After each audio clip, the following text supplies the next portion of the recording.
오늘은 전 세계 기독교 교회는 종료주일로 지킵니다. 예수님께서 이 종료주일에 예루살렘 성에 입성하실 때 이제 온 세상에 당신이 하나님의 아들 메시아임을 드러내시면서 낙이 타시고 예루살렘에 입성합니다. 그때 초라하지만 그래도 많은 사람들은 종려가지를 흔들며 호산나 호산나 다윗의 왕 예수여 라고 예수님을 환영하였습니다. 당신의 하나님의 아들 예수께서 오신 바로 그날, 예수님은 그 전에 공생애 동안에 공개적으로 예수 그리스도가 메시아임을 밝히지 않으셨습니다. 심지어 영적인 존재인 귀신들은 예수님을 보고 벌벌 떨면서 하나님의 아들 예수님, 아직 당신의 때가 이르지 않았나이다 하면서 떨 때 예수께서 잠잠하라고 하셨습니다. 그런 예수께서 이제 공생의 마지막 일주일 예루살렘 성에 입성하시고 예수님은 금요일에 저와 여러분을 위해서 십자가에 달리십니다. 이렇게 마지막 예루살렘 성에 들어오실 때 예수님은 드디어 온 세상에 당신의 정체성을 알리실 때가 되었습니다. 평화의 왕으로, 겸손의 왕으로 오신 전능하신 하나님의 아들, 이 세상의 주인 되시지만 결코 군림하지 아니하시고 힘으로 지배하신 포갑자가 아니고 무서운 심판자의 모습이 아닌 지극히 겸손하고 소탈한 모습으로 종료주일에 예루살렘 성에 입성하는 그 장면을 우리에게 보여줍니다. 여러분, 세상의 왕, 세상의 권력자, 총통, 대통령, 그 모든 사람들은 자신의 위엄, 자신의 권세, 자신의 힘을 드러내고자 합니다. 한번 화면을 보시죠. 독일 히틀러는 독일의 총통이 되면서 전 세계에 우리 아리안족의 힘을 보여주자 그러면서 수시로 군사 퍼레이드를 펼쳤습니다. 다음 사진이요. 지금 보더라도 정말 많은 수가 사람들이, 군인과 또 무리들이 히틀러 한 사람을 저렇게 열렬히 추앙했습니다. 군대를 배치하고 수많은 사람들을 배치하면서 자신의 힘을 과시하는 거죠. 다음 사진이요. 이 사진 말고 우리 북쪽에 있는 사진. 네, 그대 품을 떠나 못 살아. 그러면서 수많은 퍼레이드가 한 사람을 신처럼 떠받들으며 그의 힘을 과시하고 있습니다. 그런데 예수님의 등장의 모습은 어떨까요? 예수님의 모습은 너무나도 소박한 모습입니다. 나귀 새끼를 타시고, 그 나귀 새끼도요, 이 감람산을 넘어오시기 전에 벳바게라는 동네에서 직접 준비하신 겸손의 왕, 평화의 왕, 예루살렘에 입성하신 예수님의 모습, 세상의 권력자들과 아주 대조적인 모습입니다. 저 사진은 지금 그 당시에 감람산과 예루살렘 성을 보여주는 모습인데요. 지금 여기 감람산 아래쪽에서 보면 베단이라는 동네가, 왼쪽 끝에 있는 동네가 베단이고요. 그 위로 좀 언덕배기로 올라가면 벳바게라는 동네, 바로 저 동네에서 예수님이 나귀 새끼를 취하여서 저 산등성이를 넘어오십니다. 저 산등성이가 바로 감람산이 되는 거고요. 그 산 정상에서 아래로 내려오면 이제 골짜기로 내려가죠. 거기에 골짜기가 기드론 골짜기라고 하고 그 골짜기 건너편에 또 언덕이 생기면서 바로 그게 예루살렘 도시가 형성되어 있고요. 이 감람산에서 바라볼 때 바로 정면에가 성전을 들어가는 동문, 황금문, 미문이라고 하는 성전 문이 있고 그리고 성전이 있습니다. 예수님께서 저 벳바게를 통해서 저 감람산 올리브 나무 산을 넘어서 이제 예루살렘으로 들어가시죠. 예수님의 종려주일 입성은 어떤 권력자의 모습이 아니에요. 어떤 지배자의 모습도 아닙니다. 우리를 위한 소박하고 자애로우신 모습을 볼 수 있게 됩니다. 우리가 이 종려주일의 참된 의미를 깨달을 때 예수님이 어떠하신 분인가를 알 수 있어요. 내 죄를 대신하여 십자가를 지신, 나를 살리려 하신, 나에게 모든 것을 쏟아 부으시는 예수님을 볼 수 있습니다. 주님의 말씀, 주님의 행동, 이 모든 것에 우리의 미래가 달려있고 바로 우리가 따라가야 할 삶이 그곳에 놓여 있습니다. 오늘 여러분 모두가 종려주일에 예수님의 발자취를 따라 반드시 우리가 지켜야 하고 흔들리지 않는 믿음으로 살아간 여러분 되시기를 원합니다. 그래서 이 종려주일에 오늘 본문 마태복음 21장 또 누가복음 19장 같은 장면이 기록되어 있는데요. 여기에 나타난 우리가 믿는 예수님은 곧 하나님의 아들로서 여러분의 영혼을 살리기 위하여 이 땅에 겸손한 왕으로 오신 구세주라는 사실이에요. 아까 지도에 보여드린 것처럼 이 감람산에는 베다니와 벳바게라는 동네를 끼고 있습니다. 제가 한번 여러분 우리 다 같이 완도에 사니까 훨씬 쉽게 예루살렘 성과 감람산을 설명해 드릴게요. 우리 교회에 들어오는 입구가 예루살렘 성전의 동문이라고 생각하시면 돼요. 동문. 그리고 그 정문을 나가면 우리 도로변이 나오잖아요. 도로변이 기드론 골짜기예요.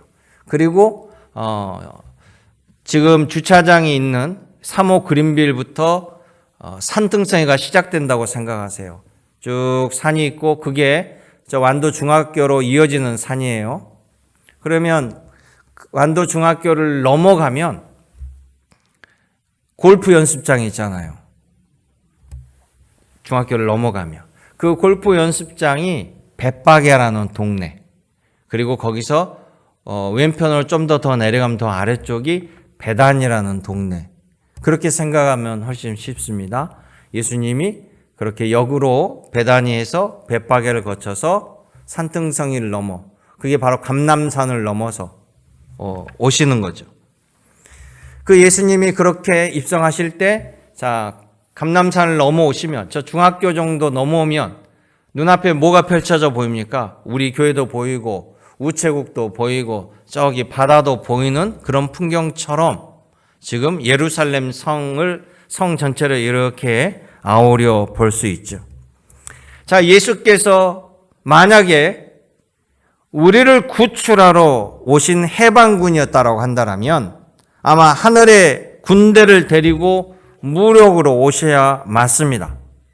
그런데 우리를 죄에서 건지는 길은 하나님의 방식대로 우리의 죄값을 치르는 죽음뿐입니다. 그런 우리들을 위해서 예수님은 나의 죄값을 치르기 위해서 스스로 대속의 제물이 되어 오셨다라는 거예요. 나 대신 죄에 대해서 죽으시고 나의 죄값을 치러 주시기 위해서 오신 예수님. 만약에 여러분 어린 자식이 죽을 병에 걸렸어요. 그러면 부모가 대신 죽고 살리고 싶은 마음이 간절하잖아요. 그런데 누구도 심지어 부모라도 아무리 아이를 사랑할지라도 죽음을 이기지 못해요. 그런데 예수님은 사망 권세 모든 것을 이기시는 승리자 되십니다. 그래서 예수님이 죽고 내가 살아나는 그 은혜를 받게 되는 거예요. 그러니 하늘 보좌를 버리고 이 땅에 오심은 날 대신해서 죽으시려고, 그래서 순종의 끝판왕을 예수님을 통해 볼 수 있는 거죠. 그런 예수님이 뭐라고 합니까? 빌립보서 2장 6절에 예수님은 원래 하나님과 본체 같으시나 스스로 낮아지셔서 사람으로 태어나셔서 더 낮추시고 자기를 죽기까지 복종하셨으니 곧 십자가에 죽으심이라. 할렐루야. 예수님의 이 겸손으로 말미암아 여러분이 사는 겁니다. 내가 구원받는 거예요. 여러분, 왜 아브라함이 하나님께 그렇게 많은 칭찬을 받았을까? 왜 너는 믿음의 조상이라고 했을까? 왜 믿음의 근원이라고 주님께서 최고의 칭찬을 주셨을까? 그것은 아브라함에게서 하나님이 겸손과 순종을 보았기 때문입니다. 그래서 예수님의 행하실 이 십자가 지시는 그 순종과 겸손을 이미 아브라함을 통해서 미리 세상에 보여주시는 그 모습을 아브라함이 행한 거예요. 창세기 22장 7절에 보면요, 아브라함은 자식을 낳을 수가 없었습니다. 불임이었어요. 아내도 나이도 많고 이미 현실적으로 지금 같은 현대 의술이 발달해서 체해 수정을 하고 여러 가지를 한다고 해도 낳기 어려운 상황이에요. 그런데 하나님께서는 아브라함에게 내가 너에게 자녀를 주겠다라고 약속하셨어요. 그리고 그 약속대로 사라를 통해 아이를 낳을 수 있는 젊은 여종 하갈이 낳은 이스마엘이 아니고 사라를 통해 자식을 준다라고 분명히 약속하시고 이삭을 주셨어요. 그러니까 이삭은 기적의 아들입니다. 누구도 부인할 수 없이 하나님이 주신 아들이에요. 얼마나 기쁘게 애지중지하게 키웠겠습니까? 그런데 하나님께서 이삭을 바치라는 청천벽력과 같은 말씀을 들어요. 그런데 더욱 놀라운 것은 아브라함이요, 그 말씀에 순종하고 이삭을 데리고 제사를 지내러 간다라는 거예요. 바로 저 성전산, 저 모리아산에 올라가는 겁니다. 그때 이삭이 어린 나이가 아니고 이미 청소년기를 지났기 때문에 아버지에게 물어봐요. 아버지, 제사를 드리러 가신다면서요. 항상 제사를 드리러 가시면 제물, 양이 있었는데 왜 부싯돌과 나무 장작은 있는데 양이 없어요? 양이 어디 있어요? 이삭이 물어보는 거예요. 아브라함이 얼마나 가슴이 털컹했을까요? 그런데 아브라함이 성경에 뭐라고 하냐면요, 아브라함의 답변이 대단합니다. 걱정하지 마라. 재물은 하나님이 준비해 주신단다. 할렐루야. 여기서 여호와 이레가 나오는 거예요. 하나님이 준비해 주신다. 근데 이게 막연히 그럴 것이다가 아니라 아브라함은 이미 그런 믿음과 확신을 가지고 이야기한 거였어요. 여러분, 어떻게 이런 신뢰가 나올까요? 히브리서 11장 19절에 이 부분에 대해서 이렇게 얘기합니다.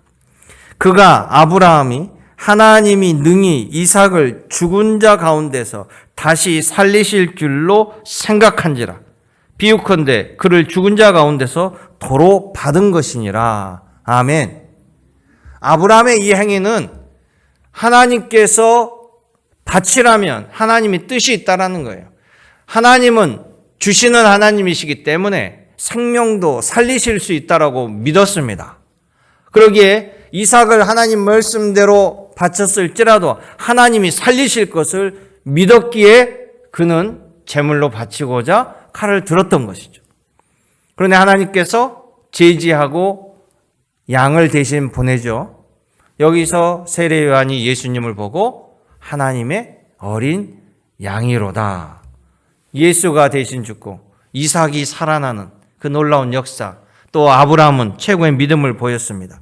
이런 신뢰와 겸손이 하나님의 기적, 하나님의 능력을 입게 되고 아브라함이 누리게 되었다는 거예요.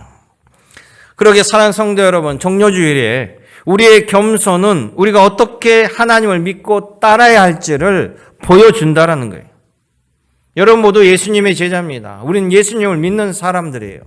예수님의 겸손과 예수님의 헌신이 여러분 삶 속에 나타날 때 하나님께서 더 크고 더 놀라운 은혜를 부어줄 줄로 믿습니다. 아멘. 우리는 지난 주일에 우리 교회 일꾼을 뽑기 위해서 장로 투표를 했습니다. 결과를 다 아시나요? 어떻게 다 아시나요? 한 사람도 안 됐습니다. 3분의 2 표를 얻는 사람이 없었습니다. 그래서 저는 이게 과연 무슨 의미일까? 하나님께 기도하고 여쭤봤습니다. 그리고 내 마음속에 드는 마음은 주님께서 우리에게 좀 더 겸손하라고 하시는구나. 우리에게 좀 더 헌신하라고 하시는구나. 우리에게 좀 더 충성하라고 주님께서 말씀하시는구나 라고 생각했습니다. 여러분, 여러분의 입술을 쳐서 부정의 입술을 순종의 입술로 바꾸기를 원합니다. 내 몸을 쳐서 순종과 겸손의 몸으로 바꾸시기를 원합니다. 그런다면 반드시 여호와 이레가 여러분에게 나타날 줄로 믿습니다.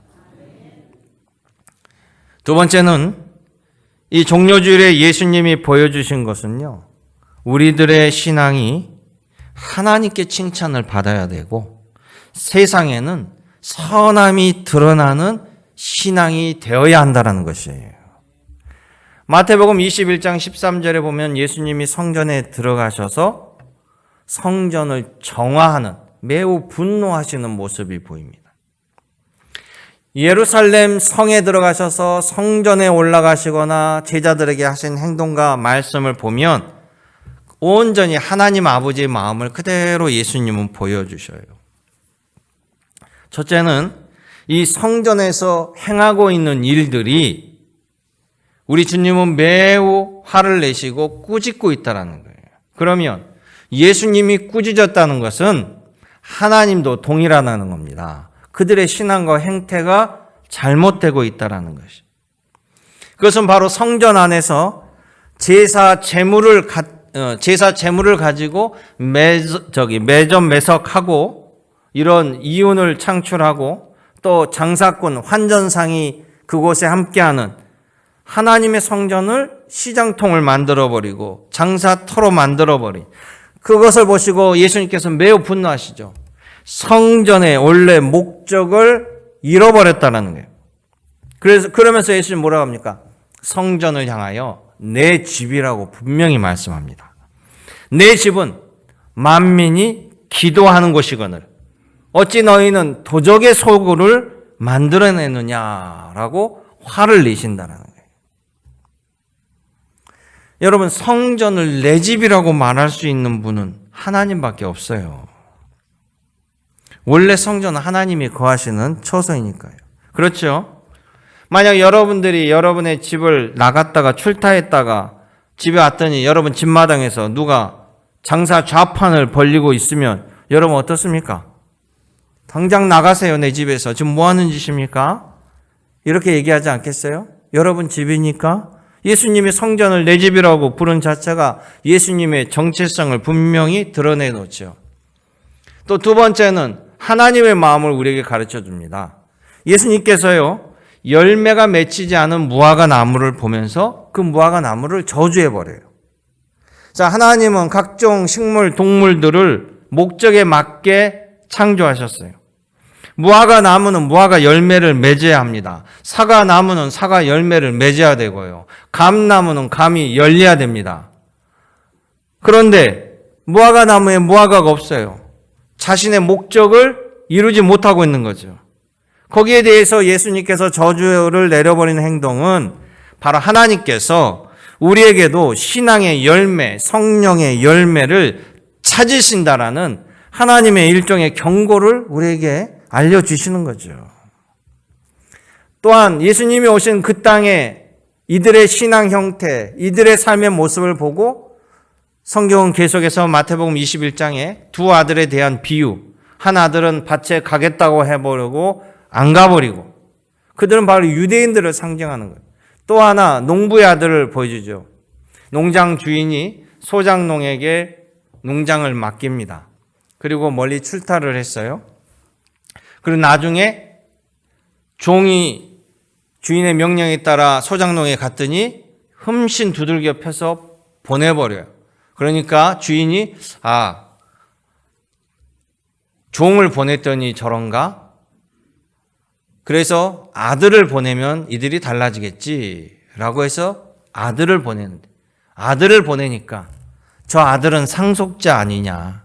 저 아들을 죽여 제거하면 우리가 이 농장을 소유하게 될 것이다.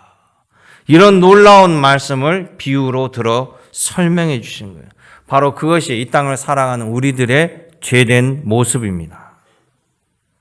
그러니까 정말로 농장 주인에 대해서 인정하고 존경한다면 농장 주인의 아들을 농장 주인의 말로 들어야 되는 거예요. 예수님을 하나님의 말씀으로 믿어야 됩니다. 예수님을 믿는다라면 예수님의 선한 가르침이 여러분 세상에 나타나야 되지요. 우리는 예수님을 단지 좋아하는 팬이 아닙니다. 우리는 예수님의 가르침대로 세상을 변화시켜야 될 제자입니다. 여러분, 예수님의 제자가 맞지요? 예수님의 제자가 되려면 생각과 언어를 바꿔야 됩니다. 여러분, 예수님의 제자로 바로 서야 됩니다. 믿으시면 아멘 하시기 바랍니다. 어물쩡하고 아멘하도 대답을 못하는 것은 여러분 자체가 지금 온전히 정체성이 없는 거예요. 반은 예수님의 제자의 다리를, 반은 세상의 다리를 걸고 있는 것과 마찬가지. 여러분, 예수님의 생각을 품어야 되고 여러분 예수님의 입술이 되어야 합니다. 바울은 예수님을 믿고 달라져요. 교만의 성격이 겸손으로 바뀌어요. 바울은 예수님 믿고 사람이 바뀌었어요. 여러분도 예수님 믿고 사람을 바뀌어야 됩니다. 그냥 교회 교정만 올려놓으면 교인이 아니에요. 세례만 받으면 나는 이제 천국 티켓은 다 따놨기 때문에 여러분 대한민국에서 태어나면 대한민국 의무를 다 안 하더라도 누가 대한민국에서 쫓아내진 않잖아요. 그런 모습을 너무나 많이 봐요. 제발 예수님의 제자로서 여러분의 삶의 자리에 모든 것이 예수님의 제자로 나타나길 원해요. 교회도 열심히 하고 신앙생활도 열심히 하고 정말 주를 위해서 충성하게 살아가길 원합니다. 그리고 주님이 부르실 때 당당하게 하나님 저 여기 왔습니다. 저 열심히 이 땅에서 살고 왔습니다. 하나님 저에게 위로함을 주세요. 의의 면류관으로 저를 위로해 주세요 라고 말할 수 있어야지. 그런 당당함도 없이 그저 그냥 하나님 은혜만을 바라본다는 것은 너무나 편협한 신앙이에요. 바울은 어땠습니까? 바울은요 세상적으로 누구에게 뒤처질 만한 사람이 아니에요. 그는 가문도 좋고 학벌도 좋고 매우 똑똑한 사람, 누구한테도 밀리지 않는 사람이에요. 그런데 그가 예수님을 만나고요 이름도 바꿨어요. 겸손한 자로, 작은 자로, 바울로. 그러면서 늘 이렇게 고백합니다. 나는 죄인입니다. 나는 괴수 중에 괴수입니다. 나는 늘 주님을 마음으로 섬기려고 하는데 내 마음이 따라주지 않습니다. 그러니 나의 몸을 쳐서 늘 복종시켜야 됩니다. 늘 순종시켜야 됩니다. 그러면서 바울이 얘기합니다. 무엇을 하든지 나의 나됨은 내가 사도가 되고 제자가 된 것은 오로지 주의 은혜입니다. 아멘. 세상에서 살아남으려면 자기가 능력자라고 자기를 피하려야 되지만 여러분 겸손한 예수의 마음을 품길 원합니다. 예수님이 공급해 주시는 힘으로 덕을 세우며 선한 말과 행동으로 여러분 모두가 예수님의 입술과 손길이 되시기를 주님의 이름으로 축원합니다. 마지막 세 번째, 종료주일은 예수님께서 우리를 불쌍히 여기시어 눈물을 흘리신 날입니다. 누가복음 19장 41절 이 부분에 보면요, 예수님께서 예루살렘 성이 다가오실 때 우시는 모습이 나와요. 벳바게라는 동네에서 감람산을 넘어옵니다. 아까 말한 완도의 골프 연습장에서 완도 중학교를 넘어옵니다. 그럼 완도 중학교 정도 오면 시내가 다 보이죠. 그곳에서 성전을 바라보시면서 예수님이 막 우셔요. 그 자리를 기념해서 교회를 세웠어요. 예수님의 눈물교회라고 합니다. 그러니까 이 감람산에는 많은 예수님의 기록과 행적과 유적이 있어요. 한번 사진을 보여주시죠.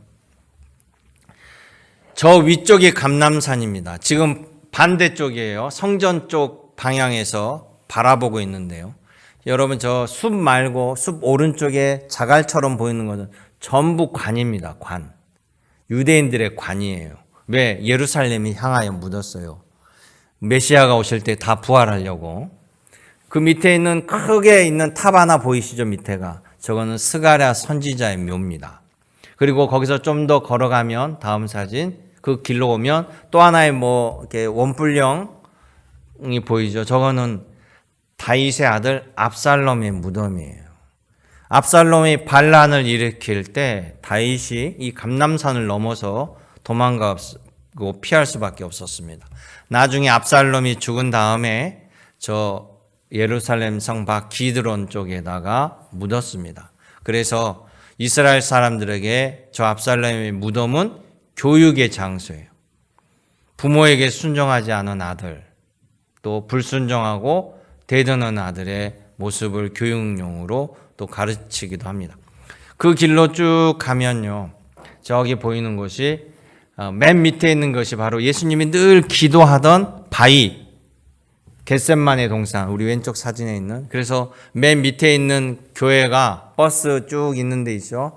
거기가 겟셋마네 동산 교회인데 만국교회라고 합니다. 전 세계에서 돈을 헌금해 와서 저기다가 교회를 세웠어요. 그래서 제일 아래쪽에 있고요. 늘 예수님이 기도하던 자리예요. 저 감난산 맨 위에 보면 승천당이라고 보이시죠? 거기가 바로 예수님이 승천하신 곳이에요. 감람산에서 승천하셨습니다. 그리고 그 오른쪽에 보면 주기도문 교회, 감람산 정상에서 조금 내려다보면 제자들에게 너희는 이렇게 기도하라. 바리새인과 사두개인처럼 그렇게 보이려고 쇼하려고 기도하지 말고 이렇게 기도하라를 가르쳐준 주기도문, 바로 그 자리에 주기도문 교회를 세웠습니다. 그리고 그 밑에 잘 보이지 않지만 길게 이렇게 표시가 적어져 있는 게 바로 눈물교회예요. 저 자리에서 예수님이 예루살렘 성을 바라보시며 우십니다. 바로 그곳에도 교회를 세웠어요. 다른 화면 보세요. 바로 그 눈물교회 안에 들어가면 예배당이 우리 십자가에 있는 자리에 저 창문이 있습니다. 저 창문을 통해 보면, 그러니까 저 자리에서 예수님이 예루살렘 성을 바라보는 그 자리에 창문을 내놓고 예배당을 만들었어요. 그러면 저 창문 바깥으로 뭐가 보일까요? 바로 저 뒤에 황금돔이 보이시죠? 다음, 이제 제대로 보면 저렇게 보입니다. 예루살렘 성, 동문이 보이고 저 황금돔은 원래 성전 자리예요. 성전 자리. 그리고 저 황금돔 바로 옆에 저 뒤쪽에 보면 바로 예수님의 무덤교회가 보입니다. 예수님이 저 자리에서 저걸 바라보시면서 한없이 우셨어요. 왜 메시아인 예수께서 승리자 되시는데 예루살렘 성 가까이 오사 우실까요? 혹시 당신이 십자가에 박혀 모욕을 당하고 돌아가실 그 묘자리를 바라보고 우실까요? 아니에요. 예수님께서 여인들에게, 울며 따라오는 여인들에게 얘기합니다. 나를 위해 울지 말고 너희 자신과 너희 자녀들을 울라라는 것이에요. 그들을 건지라고 안타까워하셨습니다. 예수님이 아니고서는 구원받지 못하는 인간들의 불쌍한 영혼을 보고 우시는 거예요. 예수님을 구주로 영접해서 건짐받기를 원하는데, 그러기 위해서 예수님은 십자가에 죽으시기 때문에 한 사람이라도 더 예수님을 믿게 하는 게, 건지는 게 예수님의 목적인데, 이 예수님의 자비와 사랑을 배척하고 멸망길로 나아갈 백성을 볼 때 얼마나 큰 고통을 느끼겠습니까? 여러분, 기회란 한정되어 있습니다. 언젠간 추수 때가 옵니다. 그때는 돌이킬 수 없어요. 예수님 말을 끝까지 거부하고 예수님을 십자가에 못 박혀 죽였던 그 사람들은 자기네들의 눈의 가시가 사라졌다고 생각했지만 결국 예수님의 말씀처럼 예수님은 3일 만에 부활하시고, 예수님이 뭐라고 했습니까? 이 성전이 이렇게 가다가는 돌 하나 위에 돌 남지 아니하고 완전히 부서지게 되리라. 그리고 너희들은 완전히 비참하게 노예로 끌려가게 될 것이다 라고 예언하신 그 말씀대로, 예수님 말씀대로 그대로 이루어졌다라는 사실이, 오히려 유대인들은요, 로마 정부에 고발하였고 빌라도 총독 지휘 아래 예수님을 십자가 못 박여 죽였는데 로마 제국은 어떻게 됐습니까? 기독교 국가가 돼버렸어요. 예수님을 믿는 국가가 돼버리고 유대인들은 그때로부터 몇천 년 동안 계속해서 핍박의 세월로 눈물을 흘리면서 전 세계로 흩어져 살아갈 수밖에 없었다는 거예요. 여러분, 여러분의 자녀가 잘못된 길로 갈 때 여러분들은 아버지로서 어머니로서 울어보셨죠? 눈물을 흘리며 아이를 붙들고 간절히 매달린 적이 있지 않나요? 부모가 자녀에게 매를 들 때만 해도 아직은 기회가 많은 때입니다. 그러나 아이를 붙잡고 눈물로 호소할 때쯤이면 이미 막다른 길에 와 있다는 것이죠. 그런 어머니 아버지의 모습이 오늘 예수님에게 나타납니다. 우리를 향하여 돌아오라고 예수님이 준비한 은혜의 자리로, 생명의 자리로 제발 돌아오라고 우시는 예수님의 모습이에요. 여러분 스스로 내가 잘 되라고, 여러분이 잘 되라고 과연 누가 여러분을 위해서 울어줄 수 있습니까? 내 부모, 내 배우자 아니고는 날 위해서 울어줄 사람이 누가 있습니까? 그런데 바로 예수님께서, 나의 영혼의 주인 되시는 예수님께서 여러분을 위해, 여러분의 영혼 구원을 위해 우신다라는 사실이에요. 그래서 종료주일에는 은혜가 있는 날입니다. 눈물을 흘리며 예수님은 우리에게 생명의 길을 가르쳐 주시고 깨닫기를 바라시는 거예요. 누가복음 19장 43절 44절을 보면 이렇게 얘기합니다. 너의 원수들이 너를 향해 흙덩이를 쌓고 너를 에워싸고 사방으로 포위할 때가 올 것이다. 그리고 너를 짓밟고 너와 함께한 너의 자녀들도 짓밟을 것이다. 또한 돌 위에 다른 돌 하나라도 남지 않게 할 것이다. 바로 성전의 파괴, 로마 제국의 짓밟힘을 얘기하는 거예요. 그러면서 이는 하나님께서 찾아오신 때를, 즉 예수 그리스도가 오심을 너가 깨닫지 못했기 때문이다. 아멘. 놀라운 것은 여기 묘사하는 구절이 있잖아요. 원수들이 너를 향해 흙덩이를 쌓고 너를 에워싸고 사방으로 포위할 때가 온다. 예루살렘 성전은 티투스 장군이 AD 70년도에 와서 무너뜨려요. 실은 그 티투스 장군의 아버지 베시파시우스 장군이요, 3개 군단 6만 명을 데리고 예루살렘으로 옵니다. 6만 명이, 우리 완도 국민이 5만 명인데 그 예루살렘 성 별로 크지도 않아요. 그런데 예루살렘에 폭동이 일어나니까 진압하기 위해서 3개 군단 6만 명을 데리고 끌고 와요. 그래서 진압하려고 하는데 그 찰나에 네로가 세상을 떠나요. 네로 황제가. 그러니까 이 베시파시우스 장군이 급하게 로마로 불려갑니다. 호출돼 가면서 자기의 아들이었던 이 티투스 장군에게 그 일을 맡기고 이 아버지는 돌아가서 로마의 황제가 돼요.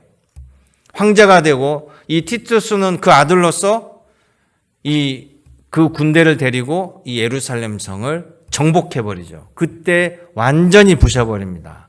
그리고 서쪽 벽 일부만 남겨두고 지금 예루살렘 성은 다 그 뒤로 이슬람이 증축한 거예요. 이슬람 세력이 점거하면서. 그때 당시에 거는 밑에 주춧돌 몇 개 정도밖에 없어요. 그래서 70년도에 이 성전을 무너뜨려버리고 이스라엘을 함락시켰는데 일부가 광야로 도망을 가요. 끝까지 항쟁하려고. 그래서 어디로 가냐면 저 유대 광야 저 아래쪽에 사해에 있는 광야 옆쪽에 보면 마사다라고 하는 천의 요소가 있습니다. 꼭 땅이 원추형으로 이렇게 솟아오른 땅이에요. 위에는 싹둑 잘려 있는 것처럼. 그러니까 천의 요새잖아요. 그 위로 최후 저항 세력들이 다 올라갑니다. 올라가면서 그 위에서 생활을 하면서 한 3년을 버티는데 로마 군단이 아무리 에워싸도 올라갈 수가 없죠. 위에서 이 원추형이니까. 그런데 결국 3년 만에 함락을 해요. 어떻게 함락했냐면 이 로마 군대도 대단한 게 그걸 포기하지 아니하고 그 원추형으로 있는 그 사막에 흙을 저기서부터 몇 킬로부터 쌓는 거예요. 계속 흙을 쌓아가지고 길을 위로 만드는 거죠. 언덕 위에 길을 만드는 거죠. 그러니까는 그걸 바라보면서도 그건 어떻게 막을 수가 없는 거예요. 흙을 계속 와서 쌓아가지고 그 원추형 그 천의 요소에 옆에 그냥 산 하나를 붙여버리는, 결국 거기를 타고 올라와서 모두 다 제압해버립니다. 오늘 여기 성경 구절이 똑같은 말씀이, 너를 향해 흙덩이를 쌓고 에워싸고 사방으로 포위할 때가 올 것이다. 할렐루야. 여러분, 귀 있는 자는 들을지어다. 눈 있는 자는 볼 것입니다. 동일한 말씀을 주었으나 예수님의 제자와 소수의 무리만을 그 말씀을 믿고 의지하며 은혜를 받았습니다. 그러기에 사랑하는 성도 여러분, 예수님의 가르침을 안다라면 예수님의 길을 따라가야 됩니다. 예수님의 말씀하신 건 결국 나를 위한 사랑의 말씀, 은혜의 말씀이라는 것이. 여러분, 그 마음을 품으시길 원합니다. 또한 더 늦기 전에 사랑하는 여러분의 가족들, 신실한 하나님의 자녀로, 정말 예수님이 기뻐하는 자녀로 주님을 섬기는, 또 복음을 증거하고 주님 앞에 나올 수 있도록 간구하는 여러분 되시기를 주님의 이름으로 축원합니다. 은혜롭고 자비로우신 아버지 하나님, 오늘도 살아계셔서 우리의 예배를 받으시며 또 우리에게 말씀으로 역사하여 주심을 감사드립니다. 흔들리지 않는 믿음으로 주님의 그 사랑 가운데 살아가게 도와주옵소서. 예수님의 이름으로 기도드립니다. 아멘.